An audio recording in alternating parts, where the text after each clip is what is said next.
Wih, syukur-syukur ya ini tempatnya Mas Hendro ini. Profesi petani kerap dipandang sebelah mata oleh sebagian orang, khususnya generasi milenial. Tak jarang petani dipandang sebagai pekerjaan yang tidak menghasilkan, bahkan dianggap sebagai pekerjaan kelas bawah. Stigma tersebut tidak berlaku bagi Suhendro, petani milenial dari kota Palangkaraya. Suhendro menyulap lahan yang berlokasi di ujung perumahan Villa Tirtamas Jalan Geobos, Kota Palangkaraya menjadi greenhouse tanaman hidroponik. Bermodalkan uang 1,5 juta rupiah, ia memulai memberanikan diri menjadi petani hidroponik. Lambat laun, ia menemukan kenyamanan hati dengan profesi sebagai petani. Ia mulai menanam selada dan pokcoy. Mulai bertahap nanam pakcoy, selada, masih sedikit sih, paling kapasitas 100 lubang tanam. Baru lambat laun permintaan mulai bertambah, saya mulai belajar. Kan awalnya nanam kan juga gagal-gagal juga Mbak, nggak langsung berhasil dan menemukan pasar, enggak. Apalagi di 2018 itu kan orang hidroponik itu kan masih baru, jadi masih agak susah juga sih saya mencari pasar. Makanya baru mulainya sedikit, lama-lama ketemu pasar, terutama kayak kebab, burger. Jadi awalnya pakcoy hidroponik berganti karena pasarnya lebih banyak di selada, saya lebih banyakin ke selada, tapi pakcoy juga tetap rumah tangga. Ya sampai sekarang hampir kurang lebih 7 tahunan lah terus fokus di selada dan hidroponik. Pada pertengahan 2023, Hendro memulai menanam melon hidroponik. Betul. Kegagalan tetap harus dilalui oleh seorang petani milenial ini.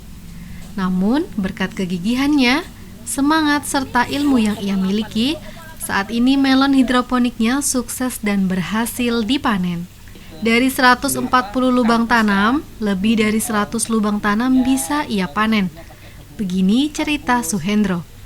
Nah, momennya itu ketika di pertengahan tahun 2023 itu saya lihat postingan Pak Gubernur kan, dia ada kunjungan ke IPB panen melon hidroponik gitu.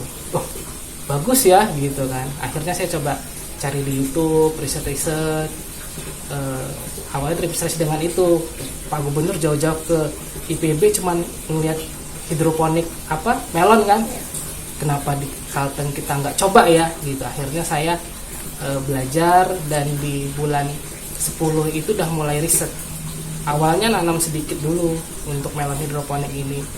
Sempet 3 kali tanam itu ya banyak gagal, kadang berhasil, kadang gagal berhasil. Tapi dari situ kan saya banyak evaluasi, banyak lihat di YouTube lagi, kombinasi antara teori di YouTube sama praktek di lapangan itu seperti apa. Dan memang ada juga mentor saya di online ini, ada mentor yang membantu saya untuk bagaimana budidaya yang baik khusus melon hidroponik.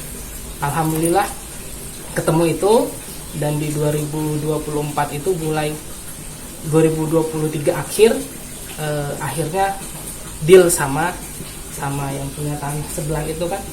Tanahnya cuma sayur ini, terus tanah sebelah saya itu punya teman tetangga saya yang di sana. Dia juga tertarik, Mas Hendro, lahan saya kosong, kalau mau ditanam boleh aja gitu kan. Loh, ya boleh juga sih.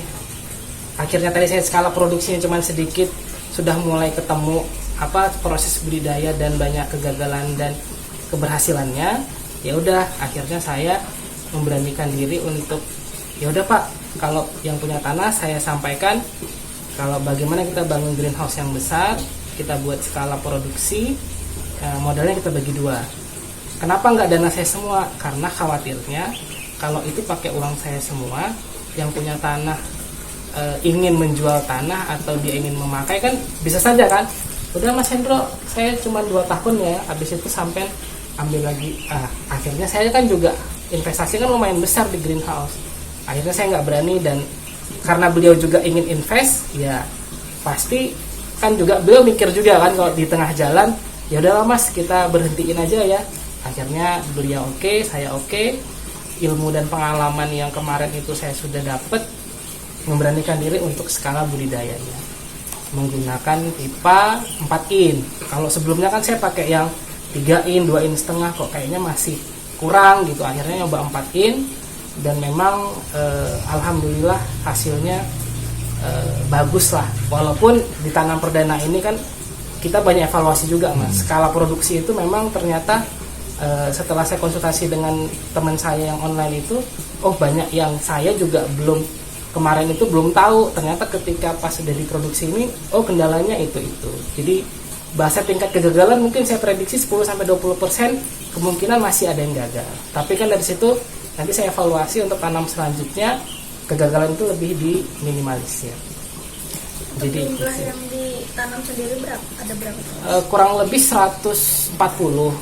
Tapi ya namanya yang mungkin ada yang mati, ada segala macam. Ya anggap aja lah ambil 100 ya. 100 populasi.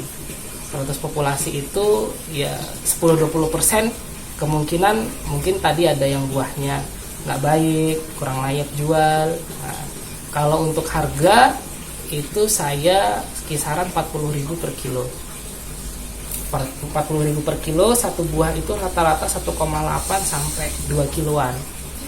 1,8 sampai 2,8 sampai 2 kilo. Di 1,5 sampai 1,8. 2 kilo ada juga, cuman nggak banyak. Jadi range-nya 1,5 sampai 1,8.